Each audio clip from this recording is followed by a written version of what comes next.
Bonjour. Et si on vous disait que beaucoup de décisions stratégiques en entreprise passent à côté de l'essentiel, la santé réelle de leur capital humain? Aujourd'hui, on va voir ensemble comment les indicateurs RH peuvent devenir une véritable boussole pour guider la performance et, surtout, l'avenir d'une organisation. Imaginez ça une seconde. Gérer les talents d'une boîte, c'est un peu comme préparer une expédition en haute montagne. Bien sûr, l'objectif, c'est d'arriver au sommet. Mais la vraie clé du succès, ce qui fera toute la différence, c'est la solidité, la cohésion et le moral de l'équipe. Alors, voilà notre itinéraire. On va d'abord bien cerner le défi, puis choisir nos instruments pour naviguer. Ensuite, on se concentrera sur la construction de l'équipe, on s'assurera de sa cohésion, on mesurera notre progression vers l'objectif, et enfin, on attendra le sommet pour avoir une vue d'ensemble. C'est parti pour l'ascension. On attaque donc notre première étape, le défi. Parce qu'avant de vouloir mesurer quoi que ce soit, il faut bien comprendre la nature du terrain. Et ce terrain, c'est toute la complexité du potentiel humain. Ce qu'il faut bien voir, c'est que le succès dépend souvent moins du marché, la montagne en elle-même, que de la dynamique interne de l'équipe.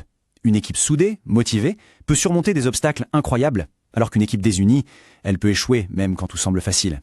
Le pilotage humain, c'est donc vraiment le cœur de la stratégie.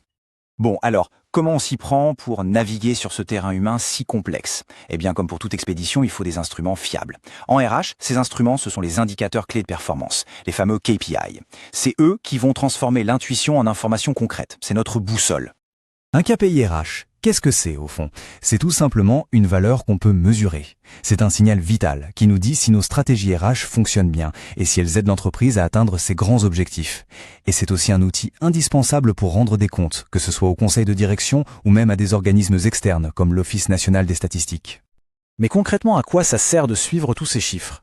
Les bénéfices sont assez clairs en fait. Ça permet de s'assurer que les RH et la direction générale rament dans le même sens. Ça aide à prendre des décisions basées sur des faits et non sur des impressions. Et surtout, ça permet de voir venir les problèmes avant qu'ils ne deviennent des crises. Bref, c'est un pilotage proactif.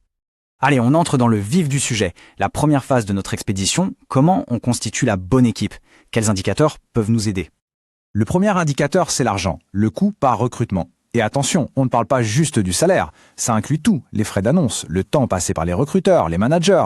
L'idée, ce n'est pas forcément de le baisser à tout prix, mais de s'assurer que chaque dinar investi rapporte le meilleur talent possible. Le deuxième indicateur essentiel, c'est le temps. Le délai de recrutement, ça mesure l'efficacité de tout le processus, du moment où on publie l'offre jusqu'au premier jour du nouveau collaborateur.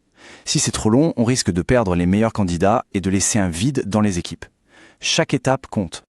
Et voici l'indicateur de vérité, le taux d'acceptation des offres. Ce chiffre, c'est un miroir. Il reflète directement l'attractivité de l'entreprise. Si beaucoup de candidats refusent vos offres, c'est peut-être un signal que les salaires, la culture ou les avantages proposés ne sont pas au niveau. C'est un super baromètre de la marque employeur. L'équipe est en place. Super. Maintenant, le plus difficile commence. Comment maintenir la cohésion, l'engagement et s'assurer que personne n'abandonne l'expédition en cours de route? Là, il faut être très clair sur deux notions. La rotation, qu'on appelle aussi turnover, et la rétention. Le taux de rotation, ça mesure les départs. C'est un signal d'alarme. Le taux de rétention, à l'inverse, ça mesure la fidélité. Ce sont vraiment les deux faces de la même pièce. La santé sociale de l'entreprise. Cette citation résume parfaitement le problème. Un turnover élevé, ce n'est pas juste un casse-tête pour les RH. C'est un vrai problème pour toute l'entreprise. Ça plombe la productivité, ça démoralise ceux qui restent et, bien sûr, ça coûte très cher en nouveau recrutement. Alors, comment on prend le pouls de l'équipe? Le NPS, ou Employé Net Promoter Score, c'est un outil vraiment puissant. La question est simple. Recommanderiez-vous cette entreprise comme un endroit où travailler? Et la réponse classe les gens en 3 groupes. Les promoteurs, qui sont vos meilleurs ambassadeurs, les passifs qui sont là mais sans plus, et les détracteurs, qui peuvent activement nuire à votre image. L'absentéisme est un autre symptôme à surveiller de très près. Mais attention, un taux élevé n'est jamais le problème en soi. C'est le signal qu'il y a quelque chose de plus profond. Du mal-être, un management qui ne va pas, une surcharge de travail. Suivre ce chiffre, c'est se donner une chance de creuser pour trouver la vraie cause. On continue notre ascension. On va maintenant s'intéresser aux indicateurs qui mesurent notre progression et comment on utilise nos ressources. On va lier l'humain et la performance financière. Et là, on touche au nerf de la guerre, la masse salariale. C'est très souvent le plus gros poste de dépense. La comprendre, la maîtriser, c'est fondamental. Ce chiffre qui peut monter jusqu'à 80% des coûts, ce n'est pas juste une ligne dans un tableau Excel, c'est le reflet de toute la structure de l'entreprise.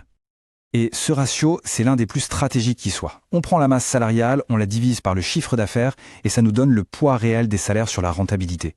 S'il est trop élevé par rapport aux concurrents, il y a peut-être un souci d'efficacité. S'il est trop bas, attention, ça pourrait vouloir dire qu'on sous-investit dans les talents avec tous les risques que ça comporte. Nous voilà arrivés au sommet.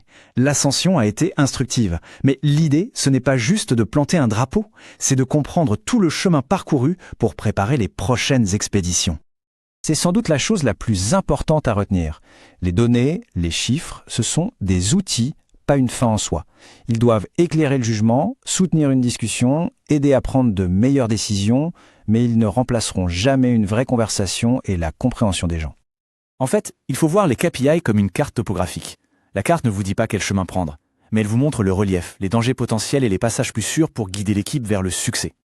Au final, chaque tableau de bord, chaque série de chiffres raconte une histoire unique, celle d'une organisation avec ses forces, ses faiblesses, sa culture.